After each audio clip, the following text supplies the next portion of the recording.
All right, we are live. Welcome everybody to the FMA Discussion. This is episode 103, and tonight we have Tuhon Jared. Hi, sir. Thank you for coming on. Thank you. I appreciate the invite. Oh my gosh, my pleasure. You've obviously came highly recommended a couple months ago, but my list is growing and growing and growing, and of course, there's only one of me. So I write all the names down and try to keep a good chronological order, when I receive them and all that. And then when the time gets closer, I send out an invite message and all that. But your name, popped up some months ago. So I'm glad. Yeah, so I saw your list for the next few weeks here. It looks like you've got some great guests on. I am booked until May. Yeah. So, something that came out was like an idea. Hey, I'm going to talk to people. Like has manifested into something I wasn't expecting that would grow this quickly. So I guess it's a good thing. Yeah. Yeah, good problem to have. Yeah. I'm always curious just to because I haven't talked to anybody from Utah yet, and I'm always curious about like the whole COVID thing. So what's going on with you guys? What's the restrictions, if there are any? Gyms, martial arts clubs, so on and so forth they're open. There's certain restrictions. You got to come in with a mask. Once you start working out and exercising, you're allowed to take the mask off and do your stuff without the mask. There's some contradictory guidelines, like you need to maintain 6 feet, but which is kind of difficult to do in martial arts classes and a lot of the gyms. There's no way people are they're full. It looks like business as usual if you go into an exercise gym. And a lot of martial arts classes are the same. Jiu-jitsu classes are going. Again, it's one of those arts that keeping 6 feet away is not really possible, and people aren't using masks. So it's kind of I think people are kind of taking the risk to keep their businesses going, keep their lives going, and with risk versus the kind of reward or the punishment, I guess you could say, if you get sick and so on and so forth. It's using a lot of discretion, but it seems almost business as usual if you kind of walk into some of these businesses. Yeah, I have such empathy for the martial arts school, depending on the state and the restrictions that are being imposed upon them. Obviously there's been a lot of BJJ schools that have tanked. I've heard, and it's a shame. But I'm glad you guys sound like you guys have some latitude as far as what you can do. In Connecticut here, you have to be masked up when you go to gyms and all that. And technically, you're supposed to have a mask on. However, if you're off the beaten path and you're not worrying about anybody looking through your window or they can't see you, then of course it's business as usual. Depending on the comfort level amongst everybody. Sure. Yeah. But those you are watching, please tell us where you're watching from and all that, and continue to hit that like button. We already got Martin, hey, Paul, Felix, Patrick, and 11 others watching. Fantastic. All right. So we're going to jump in there because, I got a ton of questions from viewers among my own questions and all that. So I guess let's start with, your first, when, where, and who, your first FMA experience. Yeah, it's kind of a very interesting journey. I grew up in New Zealand where I trained martial arts as a kid. My first art was Shorinji Kempo. It was a gentleman from Japan that had moved to New Zealand and opened up a school there teaching that. And then I got into high school, and my rugby kind of took precedence. I kind of got a little bit more into rugby, like most people in New Zealand. And then as I got, and during high school, I still had that passion. I as a kid, I had this martial arts passion, and I did a little bit of boxing, which was more rugby field type boxing than anything else. But in high school, and then at the age of 20, I went to the Philippines. I went there as a volunteer missionary for my church, and okay. And you don't get to choose in our church. We don't choose where we go in the world as a missionary. So I got sent to the Philippines, and that was kind of just happenstance. And as a martial artist, I was like, kind of curious. As I was going to the Philippines, I was wondering because I went and this was early '94. This is pre-internet, How so old, if you don't mind, no Googling. how old were you? So I was 20 at the time. So 20, that's really neat though. A missionary. So by virtue of the missionary and you being, devoted in religion, all that, it kind of paved your way into wow. This is a first. How fascinating. So okay, so you get sent there. Really, in more ways than one, it kind of that couple of years of my life had some ramifications, positive ones that I didn't foresee at the time. But so I went to the Philippines. Like I said, I didn't know if they had martial arts there. This was between 94 to 96 when I was living in pretty rural areas of the Philippines, what we call Bukid at Bundok, the rice fields and the mountains of the Philippines is where I was. And when I came back to the States in '96 is when this internet thing had come out. So I had a hard time finding out, hey, do they have martial arts there? So when I was there, I lived in different towns and I would ask around. I asked around, hey, are there martial arts here? Yeah, we kind of do, and as much as I could communicate in the language at the time, and found out about Arnis, found out about which is what it was called where I lived in central Luzon. Commonly called, it was in the PE system of schools, so most people were familiar with that term, but there were other names people would call it by. There was one town that I lived in the province of Tarlac, where I had an opportunity to be introduced to an art called Kamagong. Very similar. So every few months we had to move around. So I had enough time. I had enough of a chance during that time to get introduced to the martial arts, but not the Filipino martial arts, but not really delve deep into it until enough that I kind of built a desire to learn. I built a passion for the Filipino martial arts while I was living there. And then when I came home in '96, I was able to pursue that passion, find instructors wherever I live. I was here in Utah. I was in Hawaii for 3 years at university. During that time, I went back to the Philippines and came across the first art that I really had kind of delved deep into. While I was living in Hawaii, I was training. I did get a chance to train with instructors from the Greg Lantayal's group, the Villabril system, and Villabril, okay,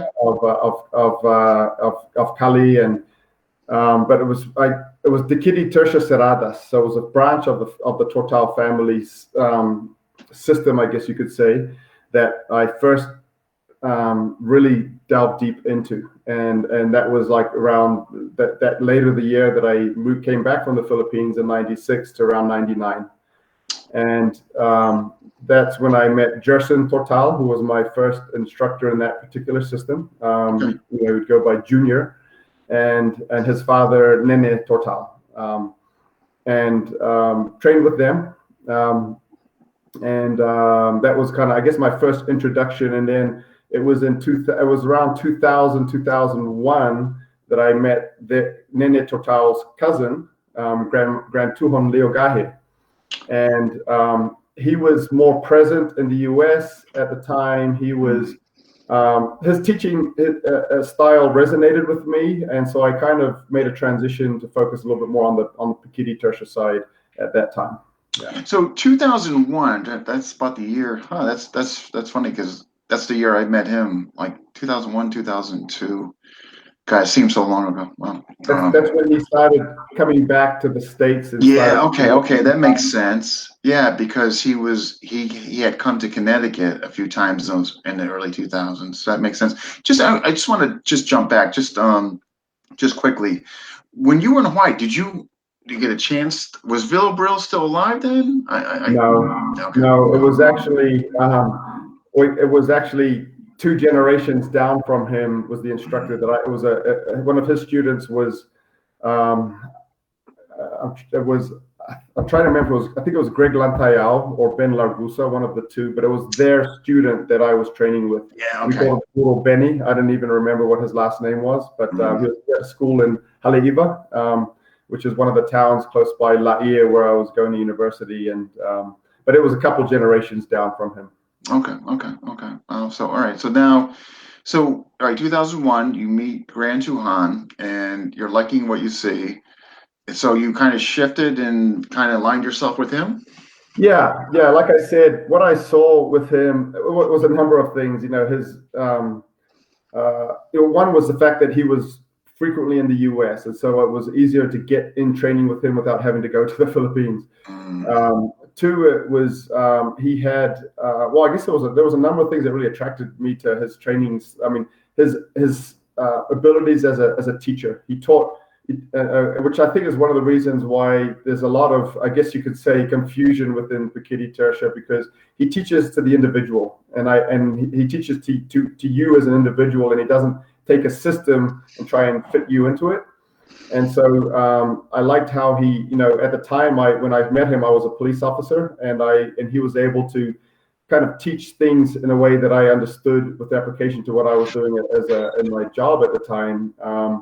I liked the breadth of the number of subsystems, the breadth of knowledge he had, and then also how deep he could get into each of these subsystems. You know, you could spend days with him in just one subsystem of the art and consistently learn new things. And so I just liked it resonated. He's a very charismatic individual, and that kind of, you know, so we clicked, and I kind of made that transition to him. Unfortunately, because of how there was some fighting in their family at the time, I couldn't train with both sides of that family. And so I had to, you know, I made a decision at that time that that's where I was going to progress from yeah, there. I know that couldn't have been easy. Yeah, Yeah. yeah. So at the time, so it sounds like you moved to you. Now this is Utah, am I correct? You moved. Yes.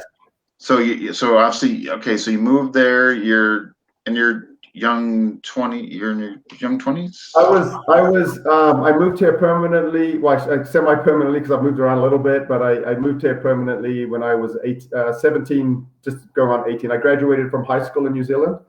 While I was in high school, my family actually moved here to Utah. Okay. I Okay. stayed and finished high school, and then came. And the connection here. My mother's from Texas, and Okay. my father is native Maori from New Zealand. He had come to Utah in the 60s on a scholarship to attend university. My mother had moved here as a school teacher at the time, and they met here in Utah, started a family, and then moved them to New Zealand when my father got a job opportunity back there. Oh, okay. Interesting. Yeah. Oh, wow. Okay. So all right. This might be a time to implement one of the. All right. So, all right. As far as the attraction to the system, I know you kind of alluded to how he would go deep, how he would basically kind of tailor to the individual. If I'm not mistaken, what you're saying there, and all that. What. But far as like, was there like a particular, did something really stand out or resonate with you in particular? I mean, I know you said he would tailor to you or the individual per se in front of him, but was there anything that stood out as far as attribute development or what he tried to sell? Yeah, absolutely. You know, I before I had met him, so this was, you know, like I said, I was about 2001. And before I had met him, I had trained in many martial arts, Filipino martial arts. I had trained in boxing, Muay Thai, other arts, Brazilian Jiu-Jitsu. And I had worked, this was, I was working as a police officer, but when I was in Hawaii, I worked part-time as a doorman in a nightclub in Honolulu. So I had some little bit of experience behind my training and applying some things in certain situations. And so I understood the importance of, and you just mentioned an important word, attribute development. And I understood that, a lot of techniques are not going to work as well if you don't have some good attributes to back them up a little bit. And so Agreed. and so I did like that Grand Tuhon focused a lot on attribute development. I always remember him saying, if you can't do a good 1 and 2 with good speed, power, timing, precision, and accuracy, don't worry about learning any fancy drills or movements or, tong ta tong tong tong, he would call it, as this little. Wow, he said that, huh? He would say, learn how to hit, learn how to do a 1 and a 2 first, and then worry about, and so he would get people, and I had people that came to my house here, and because Grant Tuhon would stay with me, and I had students that would come and pay for private lessons, and he would have them go out in the backyard and say, okay, hit this tire. We hang a tire from a tree, and then he would go in for an hour. It would seem like, drink some coffee and whatnot, and come back out to see if they were still hitting the tire. And when years later, I asked him, why do you do that? You're not. It's probably not the best way to retain students, to kind of keep them coming. And he's like, you know what? There's two things to it. One is, again, if you can't hit hard with a good solid 1 and 2, don't worry about all the fancy stuff. But 2, he said, it's a mental thing. He said people always call me crazy. You're crazy, Leo. He's like, it's what I'm trying to do is see who the real mentally tough ones are that will stay and train with me, and those are the ones I want as students. So kind of weeding out. Okay. Way of thought, Yeah. Okay. No. That's wow. Just this whole focus there, what you mentioned as far as the active development, power, speed, accuracy, and all that. I mean, that's always been music to my ears, as opposed to like getting caught up in memorization. And I understand the importance of memorization drills and all that, which is actually a question down the line. But again, I got a ton of questions. So what I'm trying to do here, depending on the subject matter we're at, I'm trying to, at that point, implement the people's questions. So one of the Paulo's questions is as far as what can you tell us about Grant Tuhon and all that, and second part of that is what are your fondest memories? Yeah. Well, since Paulo asked it, I'm not going to answer it. No, I'm just kidding. No, it was GM. It was GM Kogi. I'm sorry. Oh, GM Kogi. Okay, well then I will answer.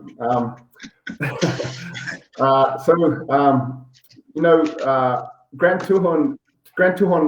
If you only knew him from Facebook posts, you would think this guy is a lunatic. It's like a Dr. Jekyll and Mr. Hyde.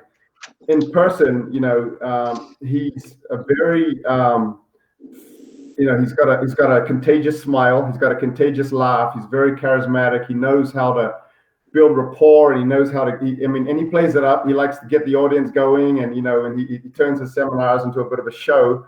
But he's got a very likable personality. He knows how to, and he does it intentionally sometimes, but he knows how to go from this crazy persona to his very grandfatherly persona, and so he's very he's very likable. He's very charismatic individual, and he knows how to use that in the capacity of an instructor to get people to open up and to learn. And like I said, he knows how to teach to an individual. One example of that is this is around 2015 or so, and we had this conference down in Austin, Texas. And the week before that, he was up here in Utah with me, and we were in a park, and we were doing private training, and doing some one-on-one training. And then he went down to Texas, and this is like day 3 of this conference in Texas, and there's 100 people there. And they're breakout groups, and so he's teaching these different groups and this, that, and the other. And then on this 3rd day, he had a break it wasn't his turn to teach. Another instructor was teaching, and so he said, "Jared, come over here with me." And so we went behind the building, and he grabbed a stick, and he's like, "Okay, so," and he started showing stuff, and I was confused. I was like, "What are we doing here?" He's like, and then when I thought about it, he picked up literally exactly where he left off the week before here in Utah in our private training session. And I didn't even remember that. I was a bit overwhelmed at the time, so I didn't remember what it was we were doing, but he picked up right where he left off, and his mind was able to see that, to know what he was trying to teach to me at that moment. And it was me. It kind of blew my mind that he was able to remember, with all everything else that was going on that week. He's definitely charismatic. And he has a way to make somebody feel on top of the world. When I first met him, I just remember him coming up to me. I met Ron Kozakowski's school when Ron had him. Okay, yeah. He goes, "Your ancestors were warriors and all that." And that time, I'm just in a group with 40, 50 people. And I'm just thinking, I'm thinking like, okay, I mean, I just didn't, to be quite honest, I didn't know how to react. It just kind of took me by surprise. But the other thing that he did is like, he really made like on Ron, Ron has the vision and all that, but like you said, he knows how to, turn it up. You know what I mean? And the other thing he was just kind of funny is, he goes, yeah, and he goes, he was up at the whiteboard and he goes, yeah, and the KKK. And I'm thinking like, where's this going? as I'm guessing probably the majority of the others in the room goes, this karate, kickboxing, kung fu, if they came to the jungles where I train, they would get their kicks and punches would get cut up. But it was just so like he just showed something. Matter of fact, he showed the lunge with the with the reverse grip, and then went into this. It was just like this shift of like momentum and gears was just I'll never forget that.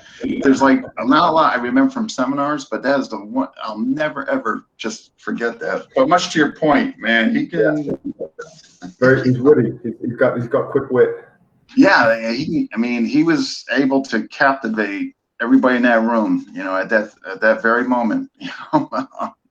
But so then what okay, so how long are you saying? I mean, you just mentioned 2016. So what was your first ranking underneath him? It was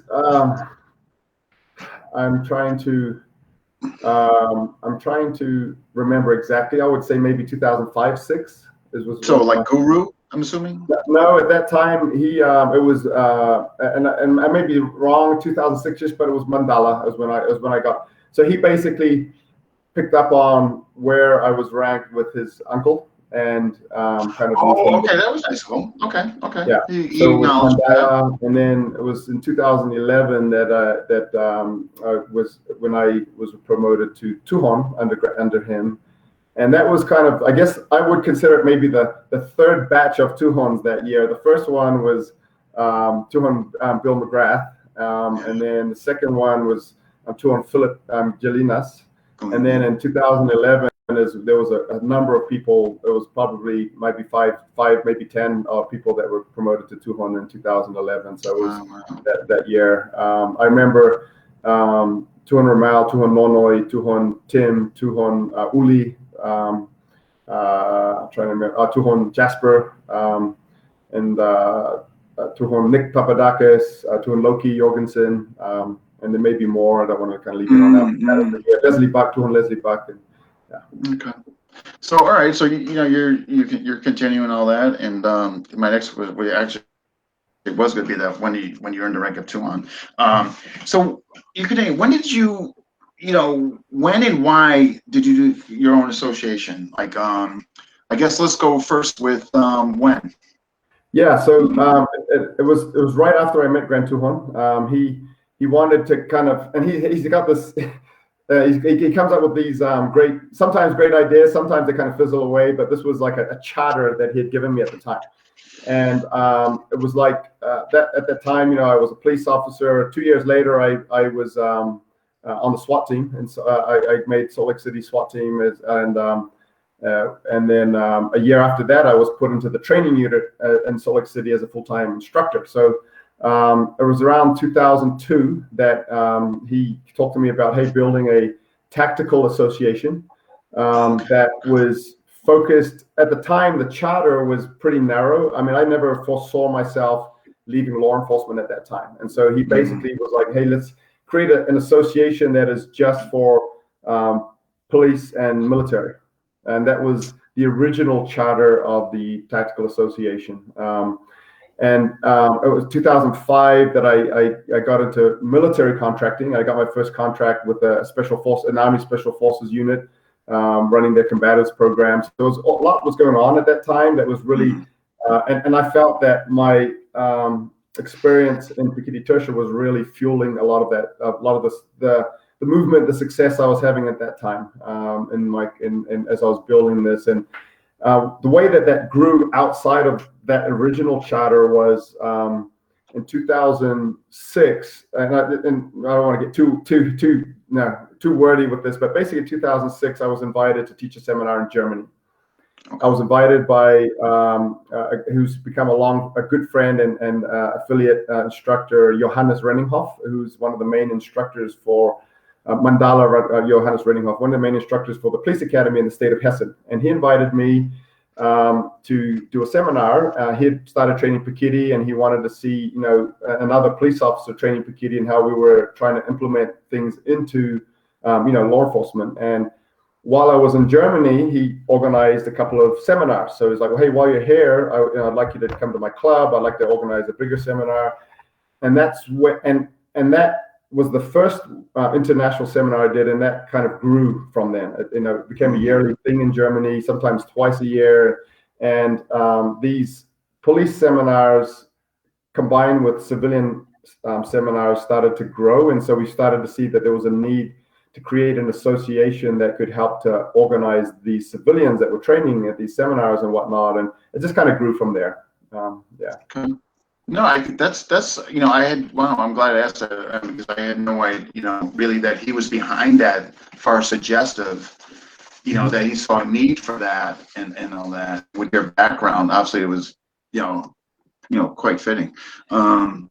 So when so then as you're taking that off, did that kind of manifest into you going to different countries or states per se for you teaching and training? Is that fair? Yeah, that did. It just kind of just grew organically. I between in Europe, and then there was a number of years where a number of the previously mandalas that around that time became Tuhons. There were these Asia Pacific conferences that were going on in the Philippines, where people from around the world would come in to a conference in the Philippines, and at the time they would divide all the attendees up into groups, and the instructors for the conference were myself, and those other Tuhons that I mentioned. Typically, it was myself, Tuhon Leslie Buck, Tuhon Philip Jelinas, Tuhon Romel Tortal, Tuhon Nonoy. There was 5 of us and Grand Tuhon, and so basically it would be a round robin. People would attend stuff, and so I got a chance to train with, or to teach workshops for people from around the world.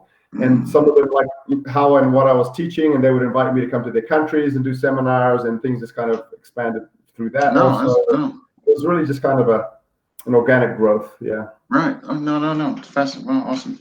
What, now just getting to your association, I got a question here. Like I was saying, I'm trying to input these questions, depending on what we're talking about. So there's some congruency here. And this is from Martin, who had actually some good questions. Before we get to the future of your association, how does your association differ from the other PTK associations? And I'm guessing the military, obviously, I'm guessing. Yeah, I think that's a big part of it is just the roots. The roots of the organization gave it a more of a, created more of a, I guess, that more, and the word tactical could be overused. It wasn't as overused. What do you mean? Tactical's not overused.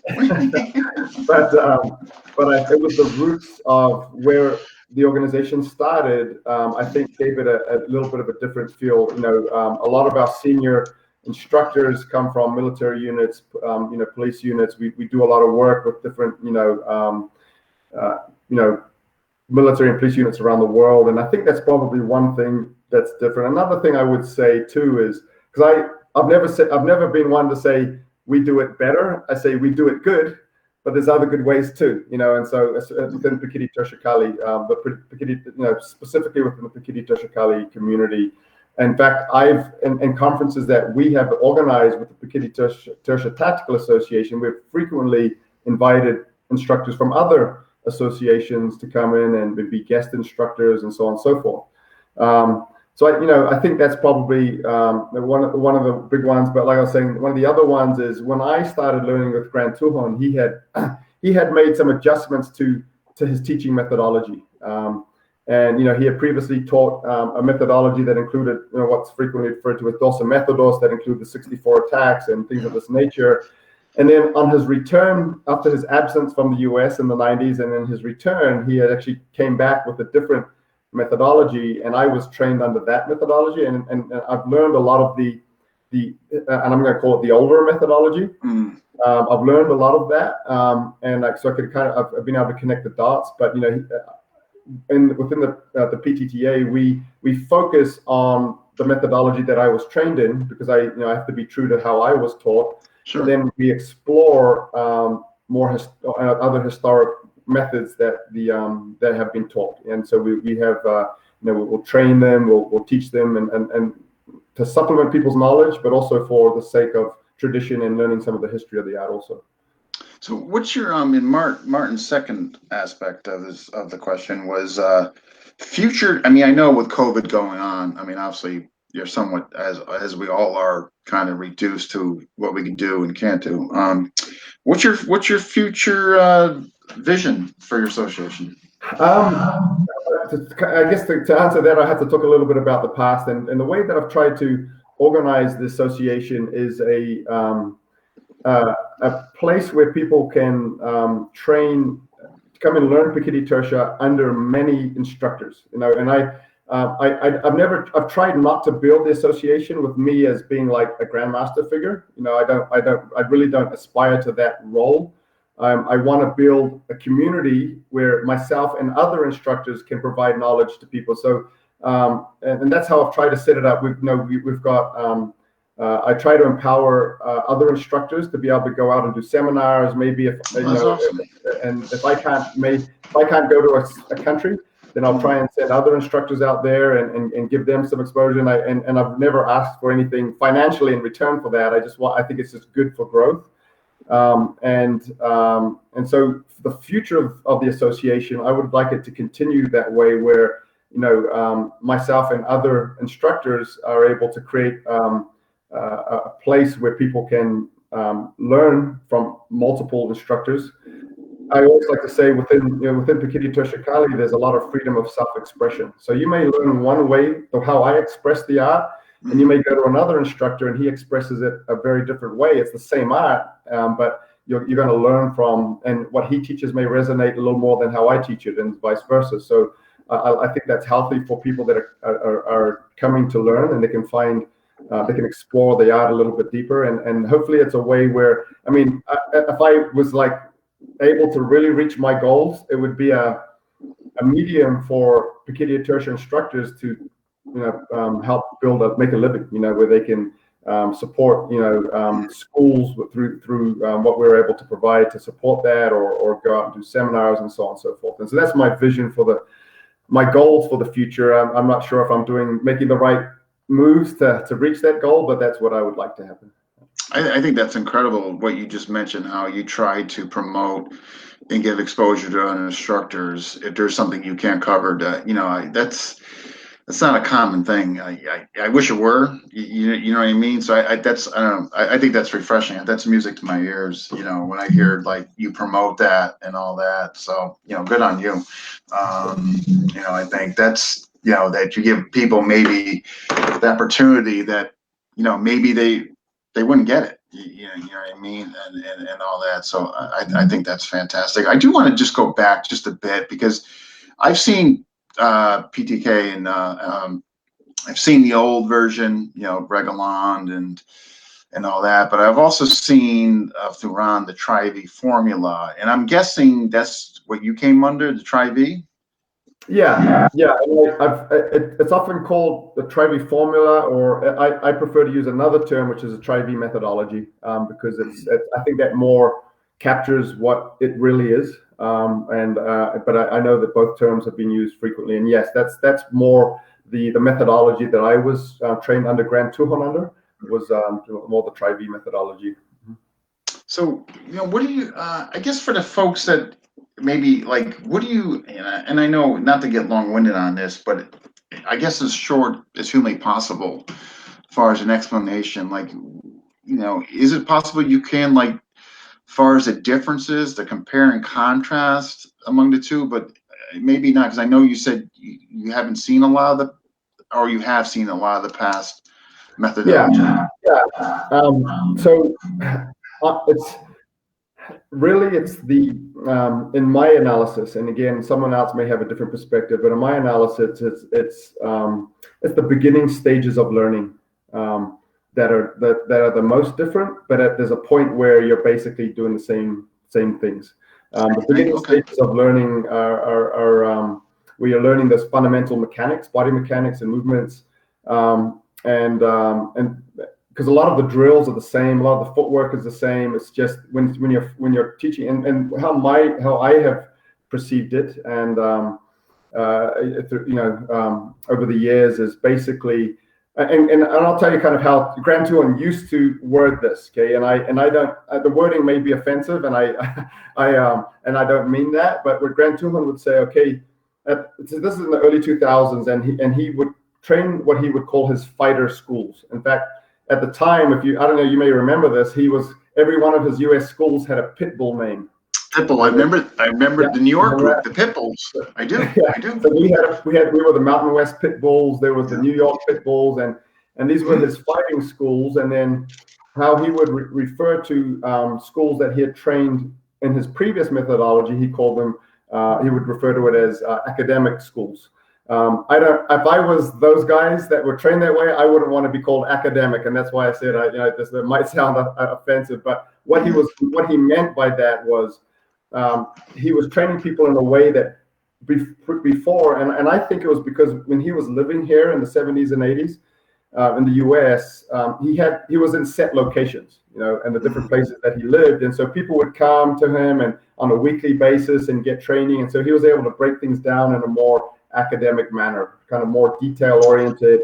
Oh, that makes sense, because he was in New York for a long time, in Queens, down in Texas too, and then Texas. So that completely makes sense. Okay. And then when he came back to in the early 2000s, two things were a little bit different. One is that he was primarily teaching on a traveling seminar type basis, spending a lot of time with his instructors in private classes.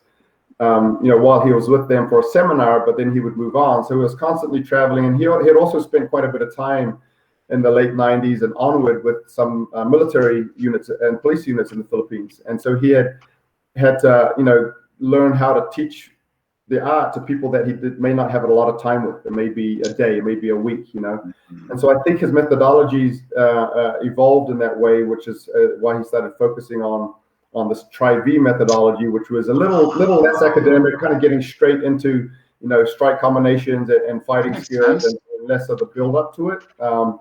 That was my perception. I may be wrong, but that was, it's kind of looking at how that changed over the years. They both, I think both methodologies within the context of Pekiti Tirsia create great practitioners of the art, because I've trained with people from there, done both methodologies. And if you didn't know which school they came from, it's kind of the same once they reach a certain level. It's just a difference in those early progressions of the art. As you brought up something so interesting that makes complete sense. As he started doing seminars, the way, because I really look deep in, even though I don't consider myself a PTK practitioner anymore, but I'm always on the outside looking in, to be honest. And I can't tell you why. It's like that car accident. You have to look, like I'm fascinated with, what Tuhon Bill McGrath writes and all that. And I'm almost thinking like it, two things. I wonder if he got that from Guru Dan Asano, because Guru Dan Asano with the Asano blend definitely made modifications on that, because when he started doing seminars, it was all over. I wonder, and those two obviously have spent some time together. I wonder if there was some parallel there. I'm sure. Yeah, they have spent a lot of time together. I do know that, and I'm sure. Yeah. And I know there's been a lot of influence in both directions there. One thing I found really interesting, because a lot of the methodology that we would use, and for example, and I'll just kind of give you an example of this. Within the Tri-V methodology, we'll use a center line, a forehand, and a backhand, a triangle type shape to really simplify knife directions. And we call it a 1, a 2, and a 3. that's how we're being taught. But sometimes we would refer to it as 5, 8, and 9 because in the 64 attacks, those are the numbers they correlate. I've heard that. Okay. And so I thought this was a newer methodology, and one of my friends gave me a seminar tape. I think it was in Chicago in the 80s. It was in the 80s, I think, and I don't remember which. I think it was the early 80s. I can't remember for sure. But Grant Tuhon's teaching a seminar, and he's using 5, 8, and 9 as the basis of the techniques that he's showing. And so it was essentially Tri-V type methodology way back then, and so I don't think the Tri-V methodology was anything new. In a seminar in Chicago, he was teaching Tri-V methodology in the 80s. I think it was just how he kind of almost like repackaging, so to speak. What I mean? Can it be construed? And it's Tuhon Bill McGrath wrote something really interesting. Something I found interesting reading about when he kind of wrote about the Tri-V, and it almost seemed, can it be in correct me if I'm wrong, but could it be construed like a bridge system per se? And the only reason I say that because you made reference to, like, as you got more seminars and all that to teach to larger formats, is that somewhat accurate, or am I off? I think it kind of meets the and when you're running that kind of more of a seminar basis and building schools from that or building affiliates from that kind of groundwork, that would make sense because he's it's a more streamlined way to get what you're trying to teach, the nuts and bolts of what you're trying to teach to people. It resonates quite easily for people of other Filipino martial arts because there's so many obviously similarities between the arts, and so there's probably some truth to that. Okay. So I'm not way off. All right, good. Have you would be really, and this is completely off topic, but not, well, I guess not really, but would be really, have you guys ever done a seminar together, you and Tuhon McGrath? We have one on the calendar this October. We were supposed to do it last October. The world had other plans for us, but I know. As for everybody. The only reason I say that, I think it'd be really neat to have you two in the same room. Him coming from obviously day one, as far as America is concerned. I mean, I think he was 17 or 18 years old when he was, something crazy. And then you with the kind of, I think that would be like a really neat kind of seminar with you two and seeing the different, again, not completely different, but just your guys' approach like that. That'd be really neat if you two, that'd be something I'd be like really interested in going to. Maybe that would renew my love for PTK. First week of October in Las Vegas is where we're scheduled for. So Las Vegas? Yeah. I tell you, I would buy a ticket. If you two were in the same room together, I'd buy a ticket. I'm telling you.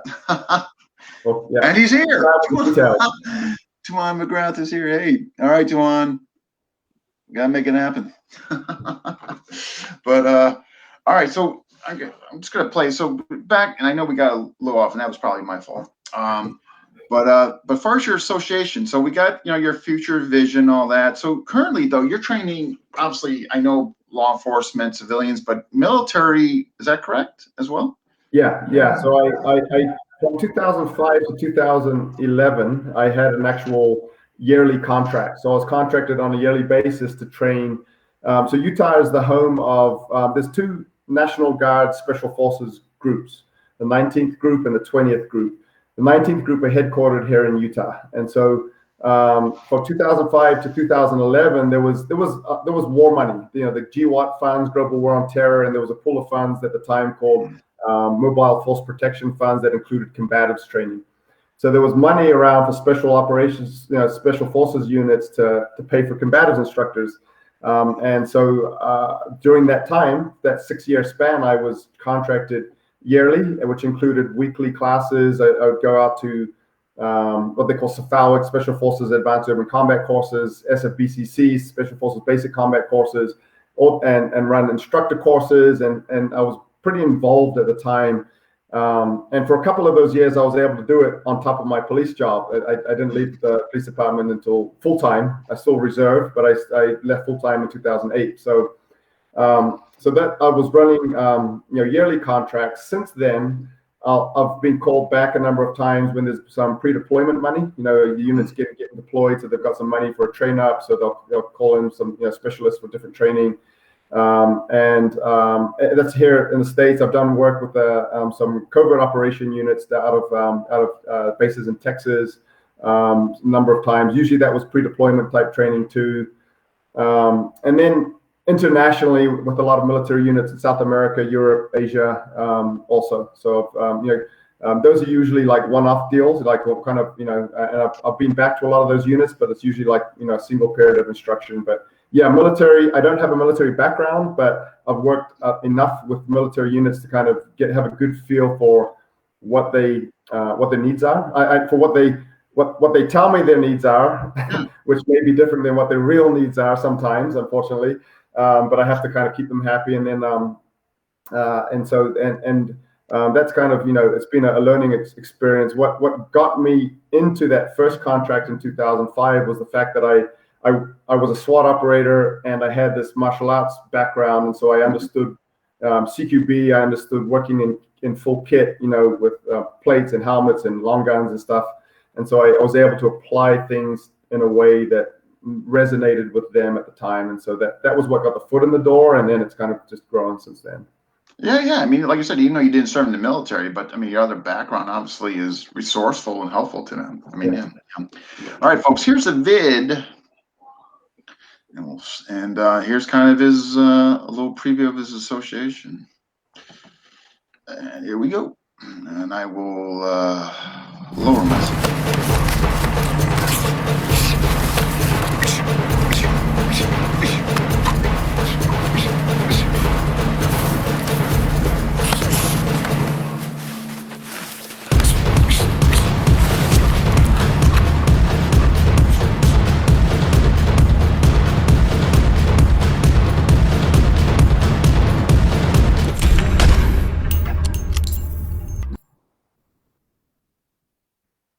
That was pretty neat. I'm glad I got someone like Paulo around, because he's really good at that stuff, and I can't watch my own videos without cringing. I'm a camera shy guy, but he's great at what he does. And oh my God, he's very good at what he does. Yeah, I know. I wish I had his talent. Yeah, something to strive for, I guess. But so we got so. Have you? All right. One question here from Clive, kind of like assuming that you were this miserable mess we're in eventually ends at some point. Any plans to go to England? We've got a couple of new affiliate groups out of England. We've got the demand, I think, is there. I don't have any immediate plans. It's just hard to make any immediate plans with all the unknowns in the world right now. But it's probably going to be sooner. I've been to England many times, doing working with police, more in working for company. I was doing consulting work for a police baton company, so I do product demonstrations, and I've done a little bit of training for some police trainers there. Well, at that time, this is going back a few years, but. As far as going out to do seminars, I hope so. I hope I get to go back and do that. And the reality is probably so, since you've got some affiliate groups there that have asked if I could come out there. So. Okay. And the second part, did you ever teach the English bobbies? Well, you know what? A couple. I think they were officers. If I recall, this is going back to like 2009, but I think they were not from. The Met, the London Metro Police Department, they were from, I want to say Manchester, if I'm not mistaken, a couple of trainers from there.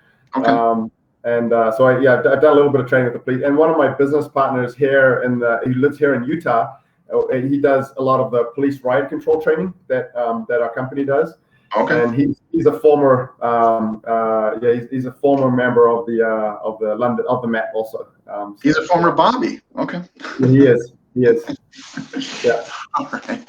All right. So, all right. Now, I know we've been focusing on your association as far as the military, the police, and what have you. But what about what about just teaching the average layman? Did you start that as early back when you started the association, or were you more focused on the military law enforcement aspect? So yeah, so the first time I taught structured classes was when I was still living in Hawaii. This was '99, and the university I was going to, BYU Hawaii, was they actually needed a self-defense instructor for part of I can't remember how it was run, but I was being paid by the school X dollars an hour to teach a class.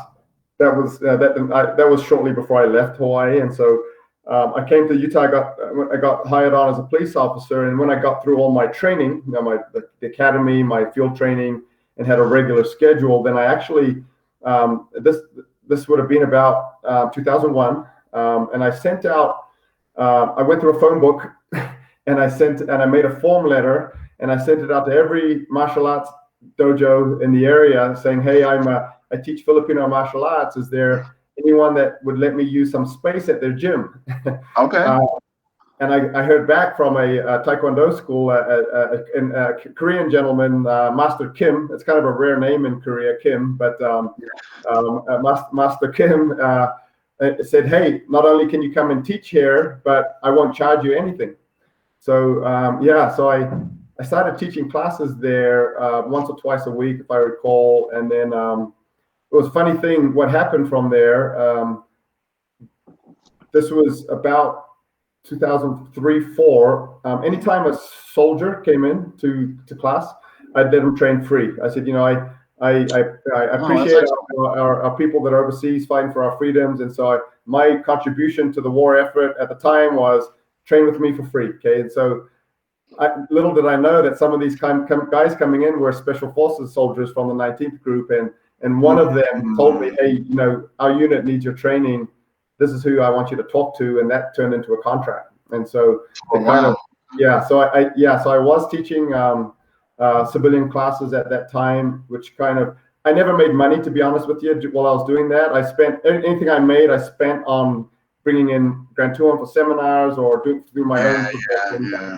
I tell you, I made money teaching martial arts was when I had that military contract, and that kind of prior to that, I planned to go into federal law enforcement. I was finishing my degree. I finished my bachelor's degree at night school while I was working as a police officer, and but I got that contract, and that kind of led me in another direction.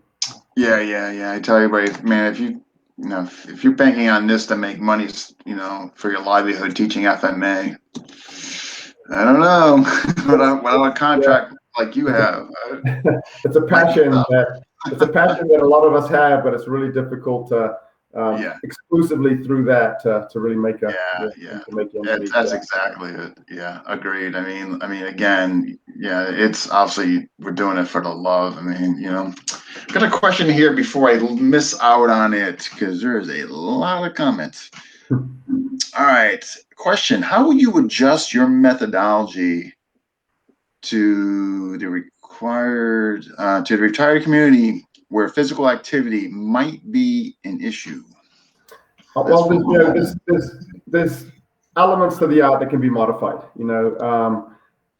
And one of them, obviously, if you're talking about more of an elderly community, would be mobility, right? So kind of adjustments to the footwork type drills.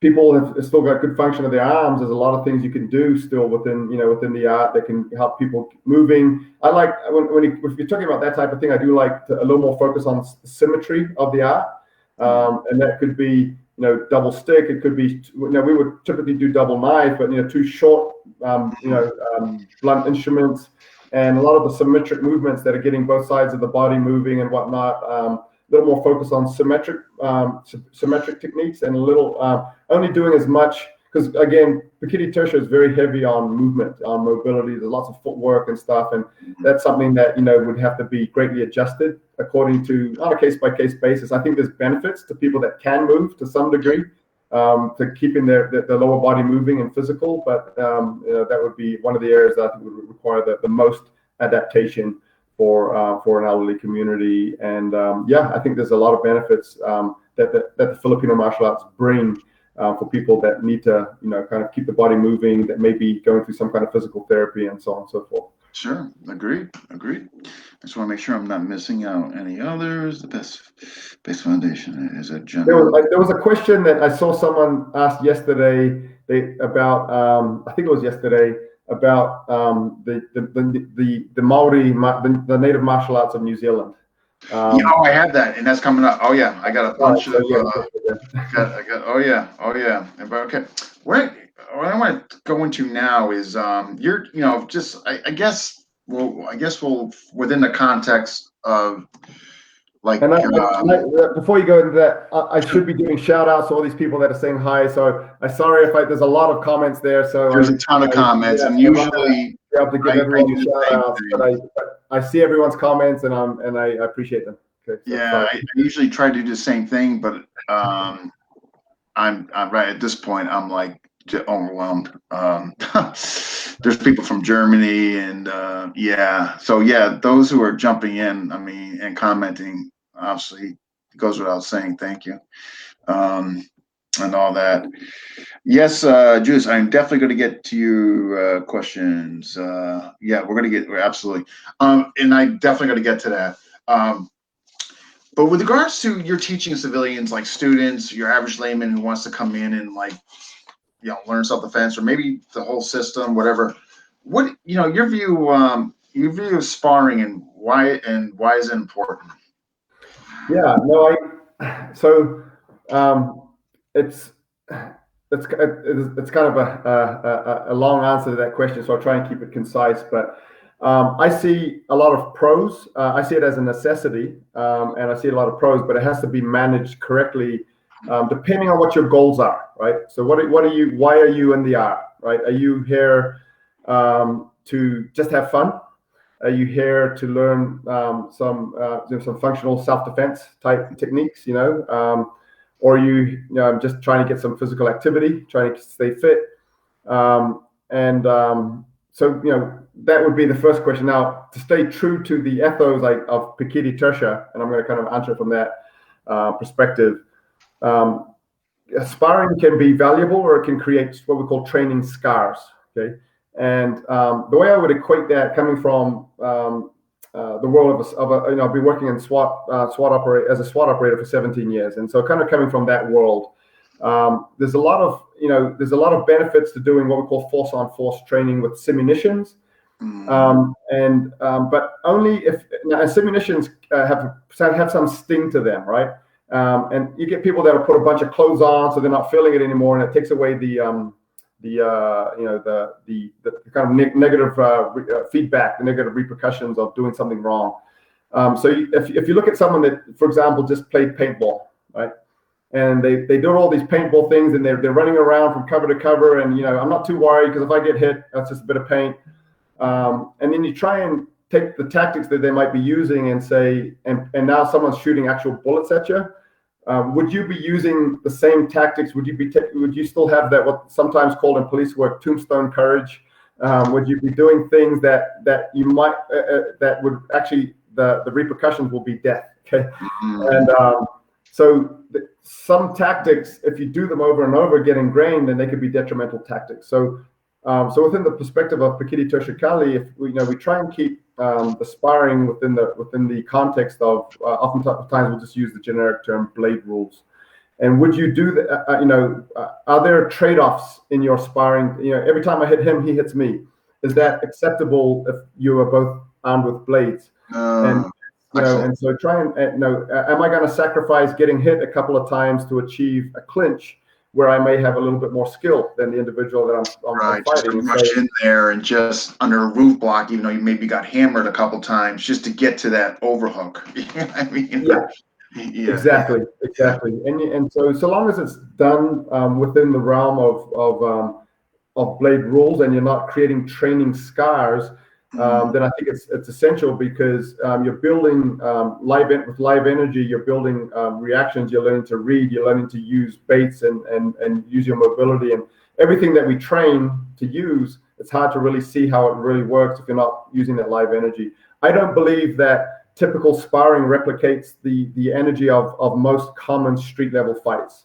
From my experience, that kind of standoff, kind of, okay, I've got a knife and you've got a knife and we're kind of moving around. And I've personally never seen that. No, and everybody said that. Like, you're not seeing that dueling, like, knife dueling type standoff and like, no, agreed.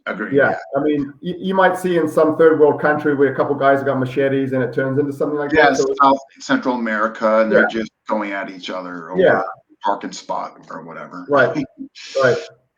So long as people are understanding what you're building through sparring, and what your goals are, and keeping within the context of avoiding training scars.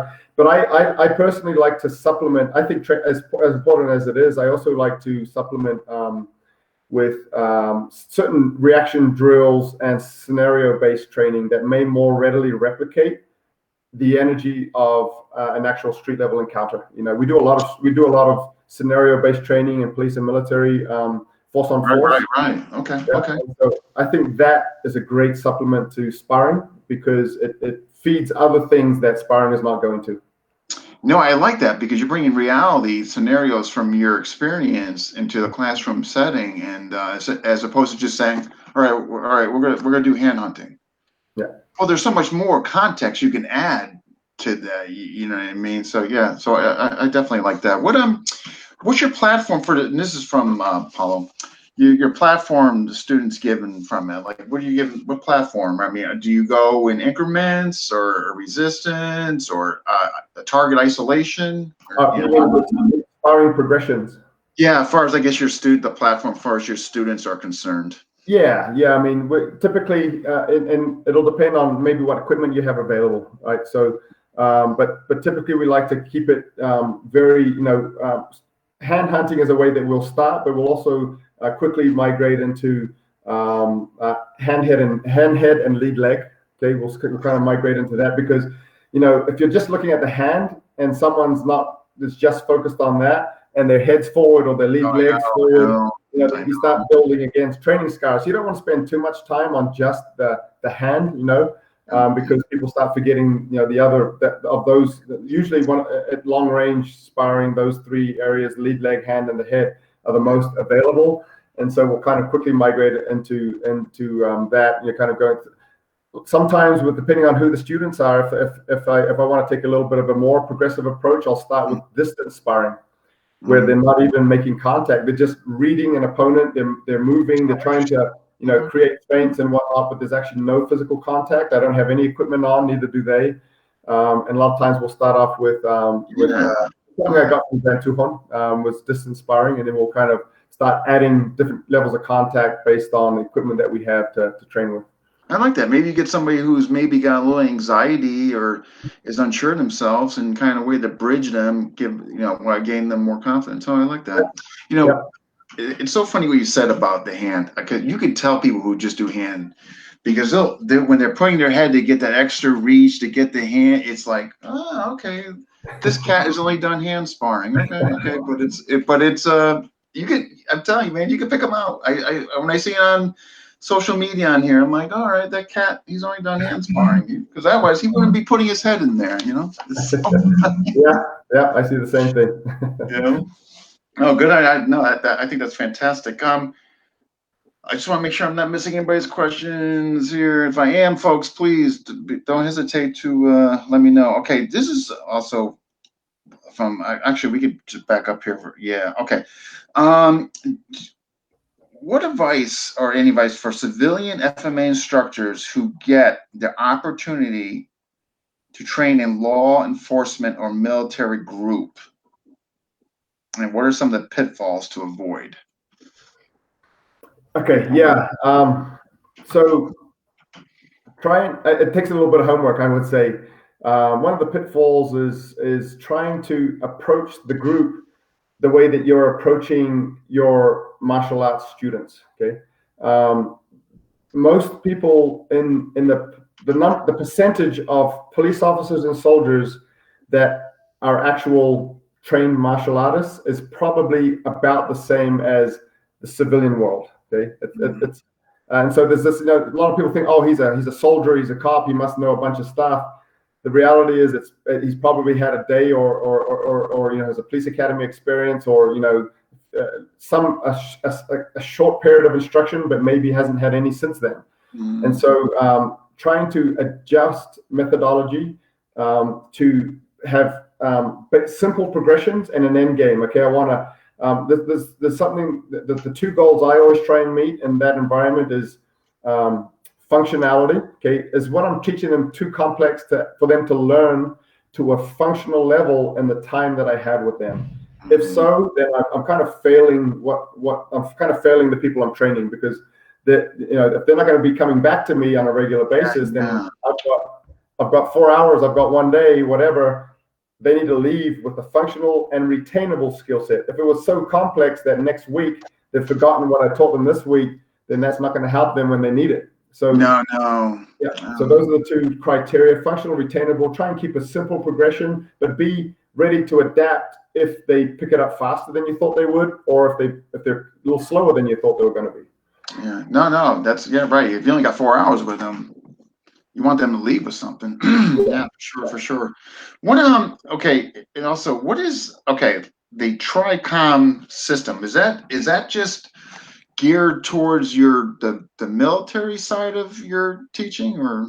Yeah, originally we've kind of made adaptations recently to kind of, because it's there's a lot of people in the civilian world that want to learn the TRICOM program, but it goes back to when I was a police academy instructor full time. I was in full-time training unit here in Salt Lake City, and I was going through this really sharp learning curve of how to take what I knew and teach it to guys that were not training like I was. I was a hobby martial artist. I loved training, and so now I was teaching in a police academy, and I was teaching in service for officers that were coming in for training events that throughout the year. And so I had to basically take what I knew and through a learning curve or a process of trial and error, figure out how can I teach these guys skills that they can use. And so it was basically that was 2004. 2005, I got that military contract, and so I had to go through the same learning curve with soldiers that were being deployed on a very frequent basis. And so I was going through all this experimentation, and that's kind of the roots of where that developed. I wasn't at the time calling it the TRICOM program; it was just what I was teaching. But then the prevalence on the Tri-B methodology of how I taught with the triangle, and also the fact that I was actually borrowing. The Pekiti Tirsia was and is the core of the TRICOM program, but I was and am very open-minded, because I've got a background in boxing arts, and I've got a background in grappling arts, and so I would borrow things here and there that just made sense, that fit within the context of what I was trying to teach, and so that the tri also referred to Kali, striking and grappling, striking arts and grappling arts, and so that's kind of what that was. It's evolved. It continues to evolve. I continue to make improvements on the program, but back around 2004 is when it began. Yeah. Oh, excellent. Okay. And then, all right, just want to make sure I'm getting all these guys' questions in, because I definitely want to get to Julius's and to make sure I got everything from Paulo. And I think I do. We can squeeze this one. This is somewhat relative. Well, I guess before, during, and now present, who are some of the, I guess early in your PTK career and now, who are some of the guys you looked up to? Within the PTK community, you mean? Sure. Oh, there's a lot. I look up to, even though they may have lower ranks than me, I look up to a lot of the instructors we have within the art, and I within the association, I should say, and I mean that in all sincerity. It's Tuhon Kit in the Philippines, and the other two Tuhons that we work with, Tuhon Kit and Tuhon Eric Lalane from France. Both guys that have skills that I don't have, and I look up to. I like to see that, because if they talk exactly like me, then there's no diversity for our student base. Right. Be boring.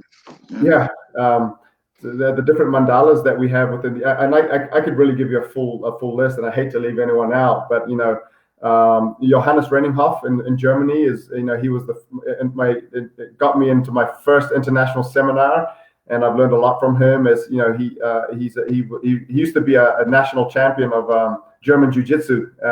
It was and in the German Jiu-Jitsu community, and he's kind of like a legend, and so I've learned a lot from him. Although he's he considers me his instructor, and and I could continue to go on there. Some of my other instructors there in Germany, John Frankhusen and Lars Helms and Jason Jones and Lamont Glass, a lot of the instructors that I work with that I like to get teaching our community, all of them have something that I feel is actually, they do something better than how I do it, and I like to. So I have something to look up to them for, and I like our student base to learn those things from them. Excellent. No, right. No, wow. That's again refreshing. How even though despite their rank or whatever, they have something to offer. How you're giving them due credence and promoting them. So what? Okay, I think I got all Apollo's. All right, and let's get to Julius's questions, which were more basically, in your. And I do got two more questions from Paula, which we'll get to the end. But I do want to get to Julius's questions and all that. So, yeah, his first question was, I guess, back in New Zealand, the native arts there. He wanted to know, did you practice them, and if so, the certain weapon aspects of it and all that. Yeah, so I noticed that Tuhon Bill, a question from him popped up, so I'll kind of answer them at the same time. But without getting too much into the into that, because I could really go on, but about the native martial arts in New Zealand and the evolution of those arts and from where they were and where they are today. But the short answer is yes. I was able to train in Maorako, which is one of the arts of the Maori people in New Zealand that has probably been retained to the highest degree of any of the fighting arts of New Zealand, or maybe even in Polynesia. But it's a short staff art, and I was able to train it in high school, and then even a lot more when I was going to university in Hawaii. There were a group of Maori students from New Zealand that some of them had a high level of training in the art.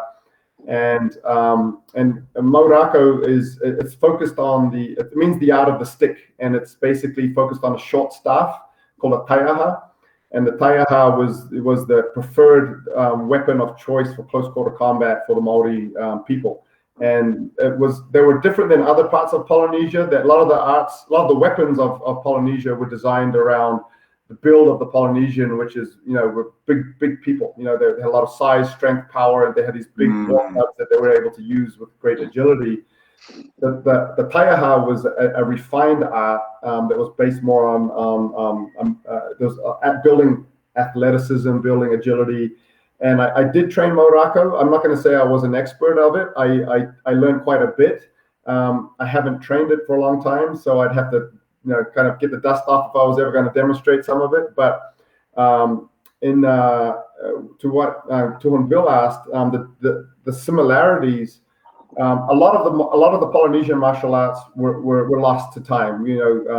As warfare evolved, the Europeans brought in steel, they brought in firearms, and the Maori people were quick to adapt to that dynamic. In fact, there's a lot of documented events where the Maori people started using trench warfare at a time that the British hadn't seen it, and were able to actually defeat them in several battles, the British in several battles using trench warfare and firearms, which they had only really learned about 40 years prior to that. So they muskets and shotguns, and so they adapted to that. And because of those adaptations, a lot of the traditional fighting arts were lost. But Maorako, the taiaha art, was kept because it's used a lot in ceremony. A lot of the movements are preserved in different traditional dances. It's used a lot in ceremony, and so it's a cultural art, a cultural treasure that there was a lot of value to, other than just its fighting application. The similarities are with Pekiti Tirsia is the sibat in the sibat grip of the weapon, which is an over-under grip that's closer to one end and longer on the other end. It's the same grip as the taiaha. It's the same way that the taiaha is held, and it's about the same length of weapon. And so when I teach sibat, which I've taught mostly at like different beach training conferences that we have around the world, I actually will implement some of the tactics from Morocco when I teach it. So I've got a kind of a bit of a unique spin on how I teach sibat based on how similar they are. Oh, okay, all right. Julie's other question. And I'm sorry, is pronunciation Maori? Maori. Yeah. Maori. Julius wants to know: are you fluent? I'm not. Unfortunately I grew up in a generation in New Zealand where my parents' generation were punished for speaking the language in school. So a lot of my parents' generation lost the fluency in the language. That's a shame. I did grow up in a generation where the language was being revived, and I actually passed high school level, senior level exams in the language, and it was actually spoken quite well when I moved to the States back in in '91. Since then, I've never really spoken it. There's no one here that speaks the language, and so and during that same time, I've learned to speak a few other languages that have kind of taken during these years priority. So I would like to go back to New Zealand and become and revive the language for me personally. Mm-hmm. I don't speak it fluently. I can carry basic conversation, and that's about it. Yeah. Okay. And all right, so you kind of answered about the fighting methodology already.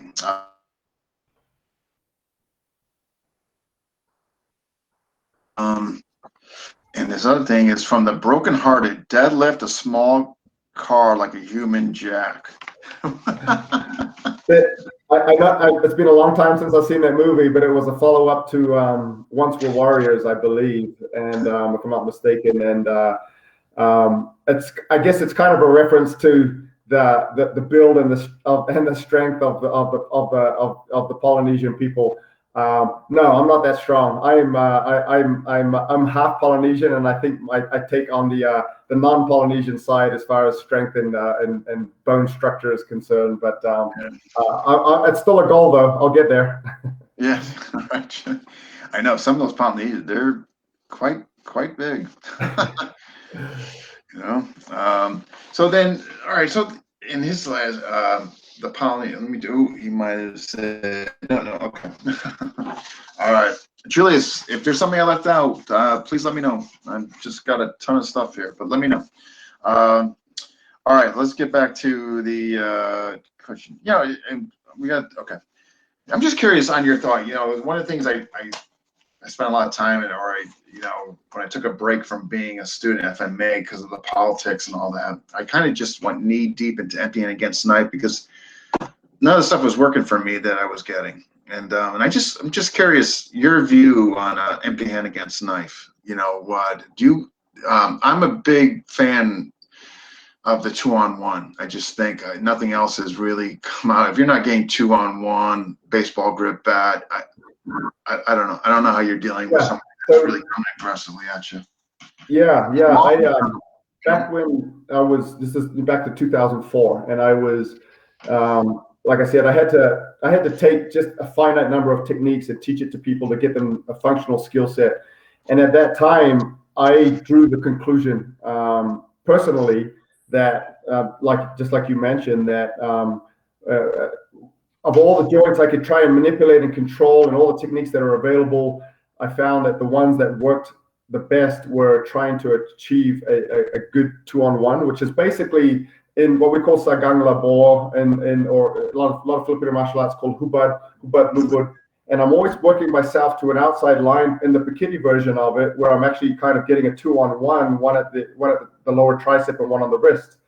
And then as I sink that in deeper and I get closer into that and into that position, that's just like you mentioned, the conclusion that I came to, that if I'm going to have a fighting chance in this fight, I got to be able to get to a very gross motor, strong position on that arm, and then be able to do something from there.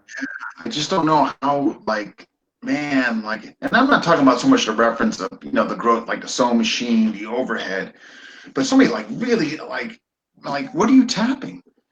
Like, what do you, I mean, like, and I don't mean that, and I hope I don't I'm not trying to come across like a jerk. I'm just coming across purely objectively without on a system, a practitioner, nothing like that, but just from a pure objective lens.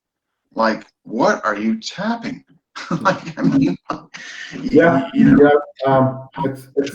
kind of two things to that. One is if someone's really knows the best way to defend against the knife, then they're going to know how to avoid being defended, and so it kind of works both ways. The best way to understand how to defend against a knife is to understand the dynamics of the knife.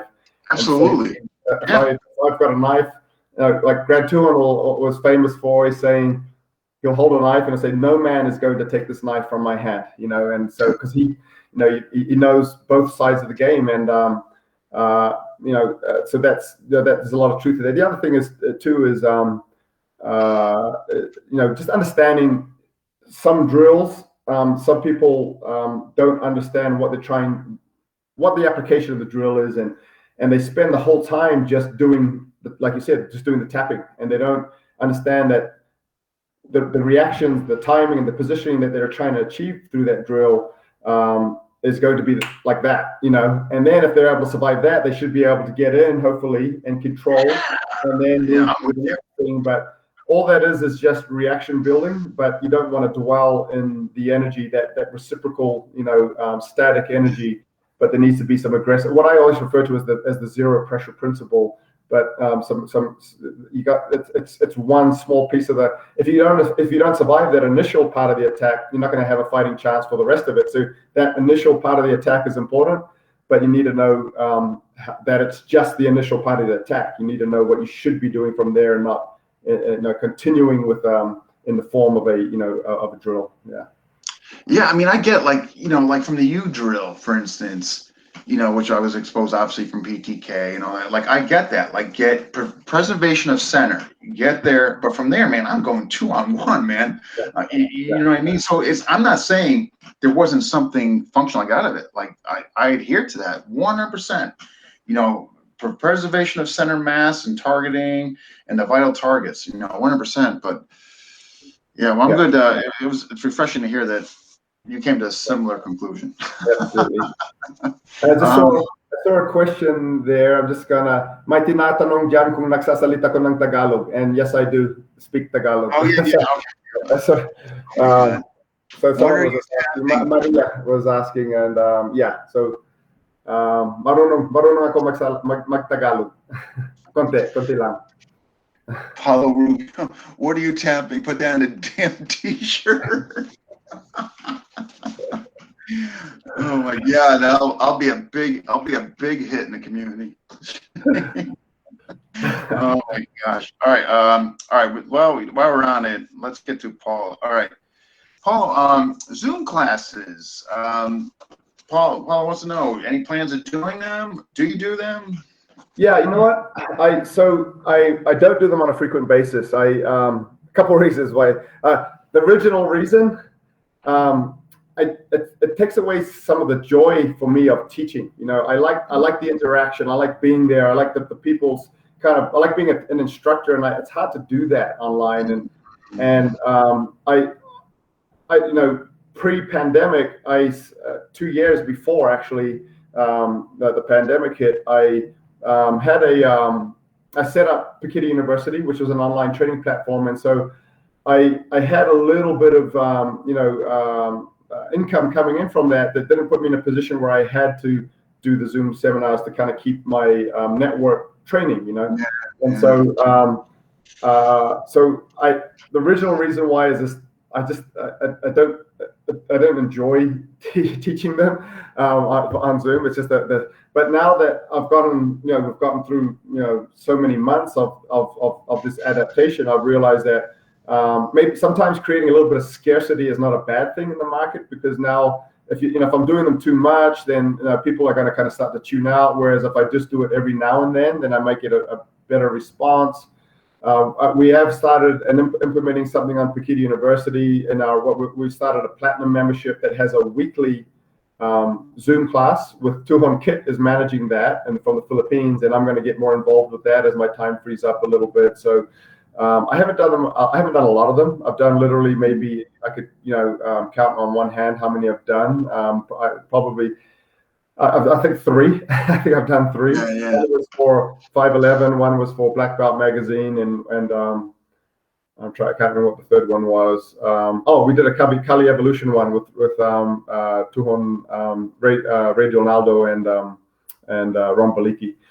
So we did those, but that's all I've done really so far. Yeah. No, I know you. If you prefer All right. The term Kali. What's your opinion on that? The term being used. No, I've heard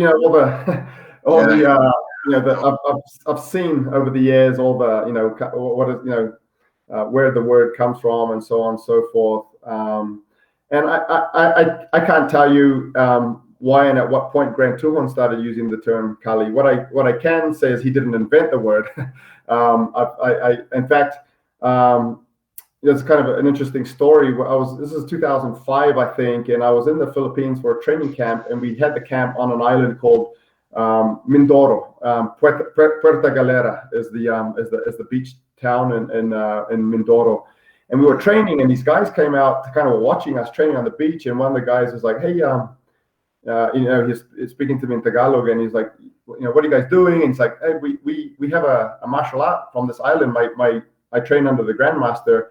And he said, "I'll bring him here tomorrow." And he brought the grandmaster of their system, and they were speaking with Grant Tuhon. But the historic name of their system was Kalimin, which was Kali Mindoro. So it was they were using the term Kali on this on this island.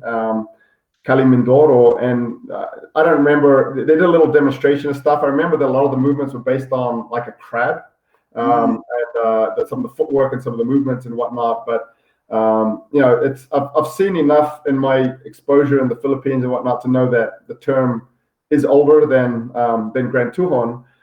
At what point he decided to use the term Kali and why I'm it's not something that I have a lot of knowledge on. But yeah. Yeah, I don't have a dog in the fight. People want to use it at the end of their system. I don't know. I just don't. Despite the historical, like did it derive over in the U.S.? Was in the you know what I mean? Yeah, that's fine. There's I think for a lot of people too, the attraction to the term is the fact that it's not a Spanish derivative, as like I can see that. I can see that. I could definitely appreciate that. And we do have all right. His other question, last question from Hoppo, which personally I think GM Pogi is the only authority to answer this, but Abanico,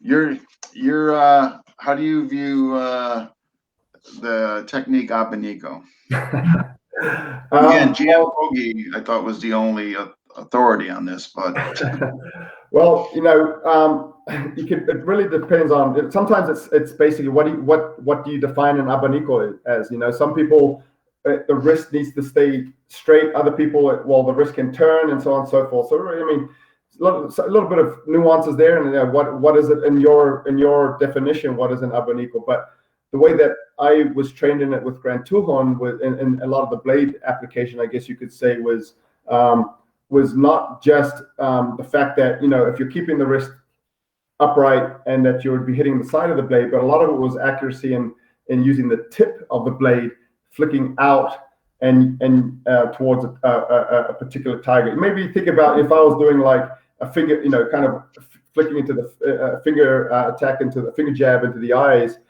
and now I've got a blade in the forward grip, and I'm doing that same thing. Okay. So as I'm coming forward with the blade, it's where the tip of the blade is coming out in that abanico, or if I'm coming that way. And you're not looking the way that it was explained to me by Grant Tuhon is you're not looking at depth of penetration for what you're trying to achieve with this. I'm just trying to get the tip of that blade slashing across someone's eye, and if I can get a slight puncture or a scratch across the eye with the tip of the knife, that's going to take someone out of the fight for that moment in time, or maybe even permanently out of the fight.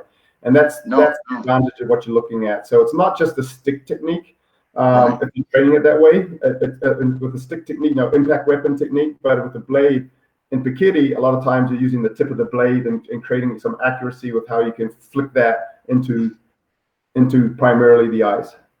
Okay. And sometimes we'll talk about the back of the hand, the front of the shoulder. But with the back of the hand and the front of the shoulder, that you're looking at to get a little bit more penetration, to get the desired effect, like in a Pakal grip type jab. But with an Abanikal type jab, the eyes are definitely something that'll, like I said, put someone out of the fight. No. Folks, because we're coming up close to conclude. If I did forget your question, please, would you mind, Tuhon, if they sent you the questions, the ones I didn't get to? Yeah, folks, if I don't get to your question, and I think there's a few, I apologize. Please, send them directly to Tuhon Jared. And again, I apologize. I try to get everybody's in, but time constraints. I always like to. Well, before I get to the question, I like to ask people how they feel as far as improvements in our community. Future, I know you kind of alluded to some of this, but future plans, as far as yourself, when this COVID, what are your future goals when this mess ends?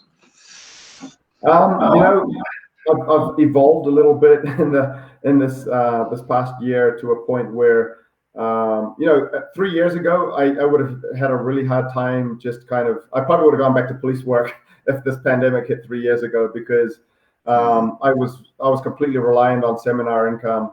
Not completely, but that was it was the bulk of my income. After I was, because I had an online system set up for 2 years, so it was running, and I was able to put more attention on that area, get into as I say that, police training contracts have grown also over the last few years, particularly this last year, because my company does a lot of riot control training, and so now there's the demand for riot control training. Surprise, surprise. So things have evolved a little bit. I'm in a position now where I don't have to do the constant seminars that I used to do, the hectic schedule that I was running, and it's a good thing too, because I have 2 young children that kind of need their father's attention, and it's a rough lifestyle. So my goals are to try and and as I kind of spoke about earlier, within the context of Pekiti Tirsia, to try and continue to grow a community that doesn't rely on my presence to thrive, and empowering other instructors and things of that nature.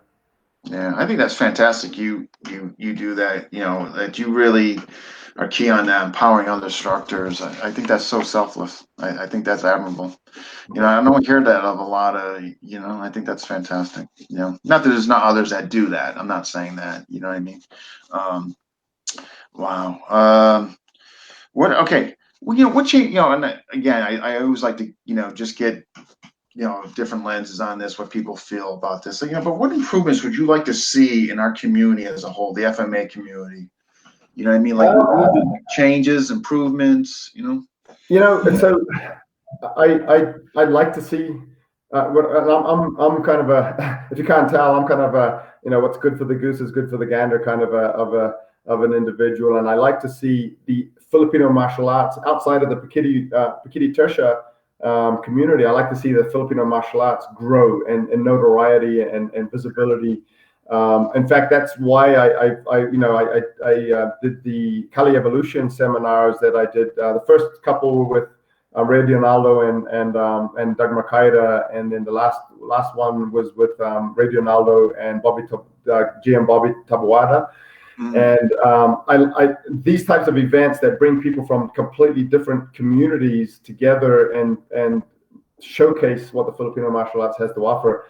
Those types of things I'd like to be involved in, because I have one of the reasons that I was so attracted to the Filipino martial arts is because I lived in that country.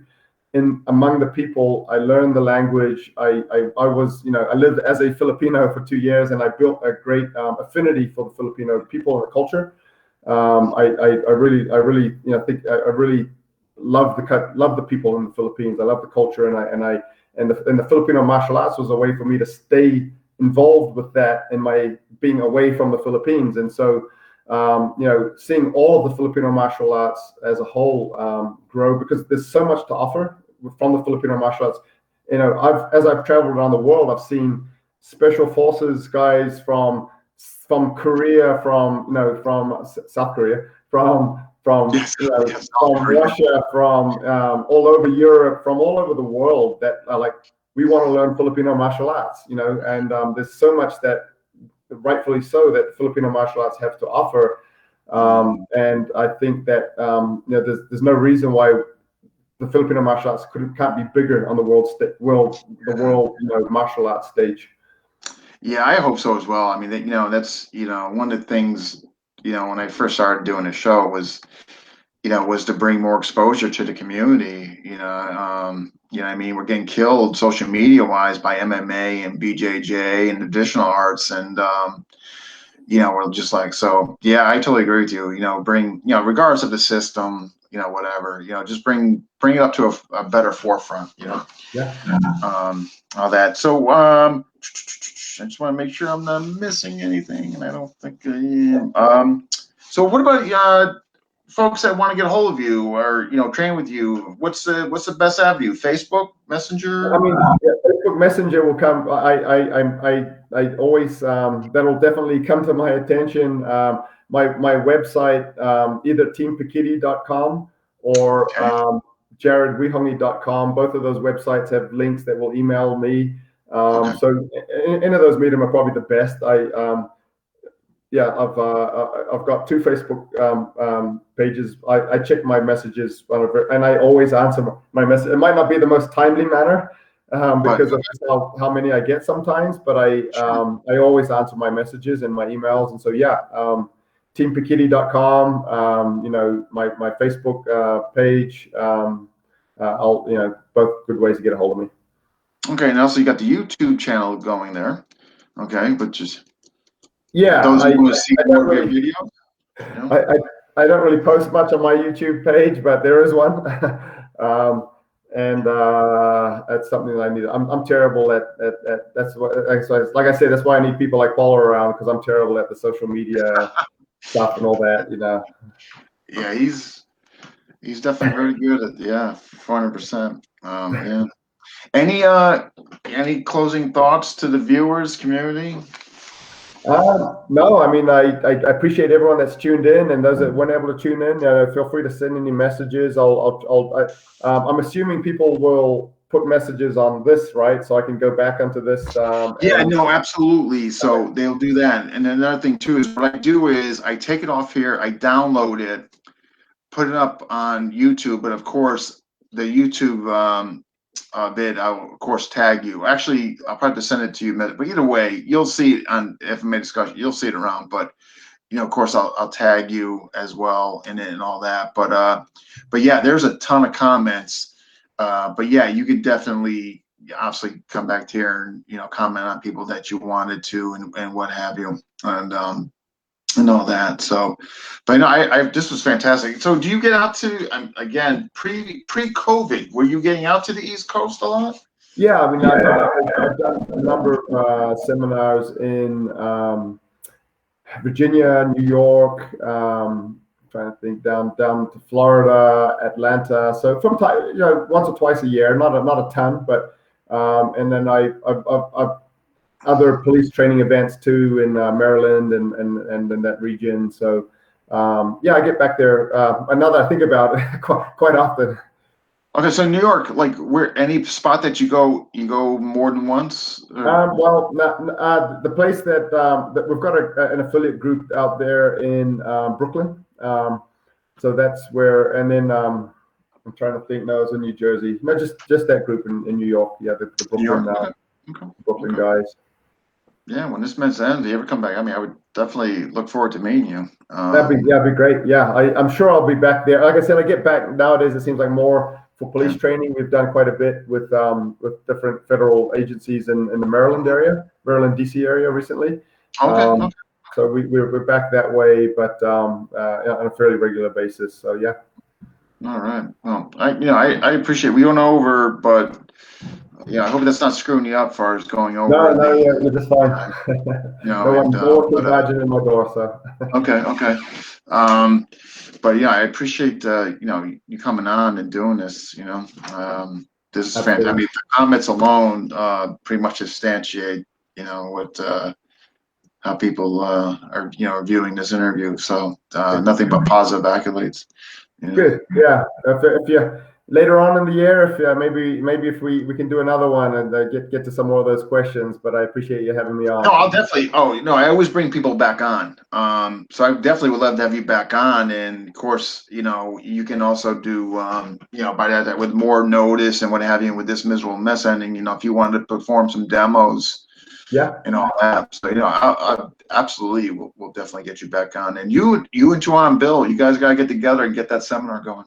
October, first week of October. We're on the calendar. So yeah, if anyone wants to come after that, it's gonna be awesome.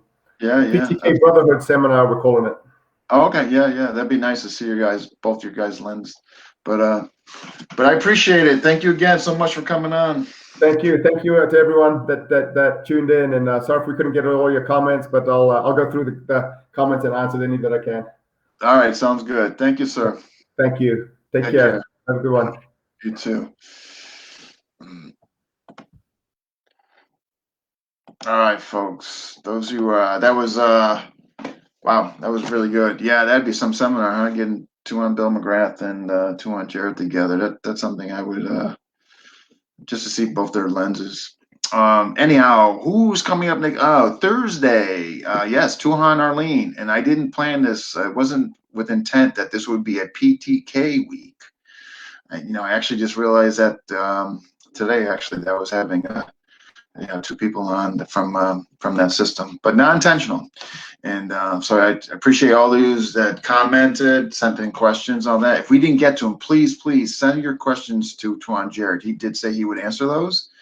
So if the ones I didn't get to, I apologize. It's just trying to get everything in within the time constraints and all that. So Thursday, Tuhon Arlene, not at 7 though, 5 o'clock. So please chime into that. Let's support our sister. She's doing some great things. Those who haven't seen it, she's doing that she's got a women's group going on and what have you. So please check her out. This Thursday at 5, and I'm pretty sure Friday I got Bong Avenue Manila group. I couldn't get to them. I was on vacation due to poor internet, so I got them this Friday. So some good things coming up and all that. So I hope to see you guys there. Again, thank you all that watch. If you haven't already, please hit like and subscribe to FMA Discussion on YouTube, where you can see this interview and other great ones. Thank you so much, and take care.